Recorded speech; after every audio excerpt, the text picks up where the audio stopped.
Now, one of the most impressive sequences in Deathly Hallows Part 1 is where we're treated to no less than 7 Harrys on screen, and I just wondered what your own feelings behind that shoot was. It must have been quite complex, and was anyone particularly challenging for you to imitate? It was quite complex in that, you know, it took 95 takes, and that's not just because I was terrible.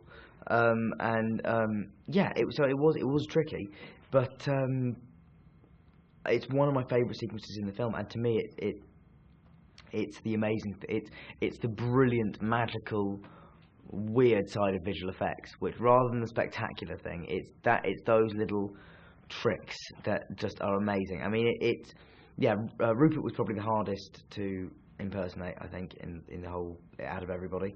And yeah, it was a highly technical sort of day of shooting, but because we had to shoot it so many different times with me in every different area and position and stuff. But then, at the end of the day, they showed us a kind of mocked-up version of what it was going to look like, and we all just went, "Oh, brilliant! It looks great." And so it was very fulfilling, actually, at the end of that day, to see how it was turning out. There's some amazing special effects throughout the film, which probably have improved somewhat since the early films. Yeah. And but much of the film is also shot on stunning locations throughout England, Scotland and Wales, and I just wondered how much you relished the chance to sort of go out in the elements and get away from the green screen. It was lovely, you know, because we spend so much time, not just on green screen, but in the studios. You know, normally we kind of just camped out in the studios for 12, you know, months of the year.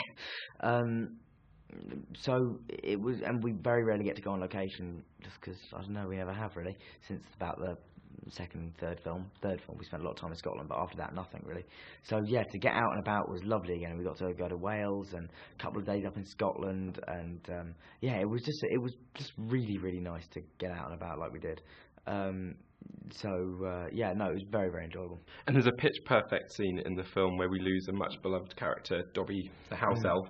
And I'm sure there won't be a dry eye in the house. I'm sure it wasn't just me, but I just wondered how affecting that shoot was for you, with Diane in your arms standing in for Dobby, and on the Welsh beach. It was amazing, and there was something about, you know, being on the location, and it was a freezing cold day, and it was very windy, and we were wet and sweaty, and you know, I had some blood on me from you know, from Dobby, and you know, all those, being in that actual situation kind of really helps to, you know, in a way it sort of strips away the need for any acting, and it just sort of happens, and it all comes very naturally. So yeah, it was a very, very, it was also a scene I was very nervous of, because it's one I really knew I wanted to get right, and you know, we have so many people die in these films that you sort of struggle to find new ways of portraying death. Especially because they always come pretty close to the end of the movie. So, but I think I do feel it's one of the best scenes in the film, and actually one of the best death scenes in the series. And just finally, David Yates has complimented you on your performance in this film, obviously, but also said that he can see you directing one day, and I just wondered if that was something you did aspire to do, Daniel. Yeah, I would love to one day, but I think it's probably a long, long way off, and I've got a lot to learn before I reach that point, definitely. Daniel Radcliffe, thanks very much. Thank you very much indeed. Deathly Hallows. I'm so glad you enjoyed the film so much. Yeah, I did.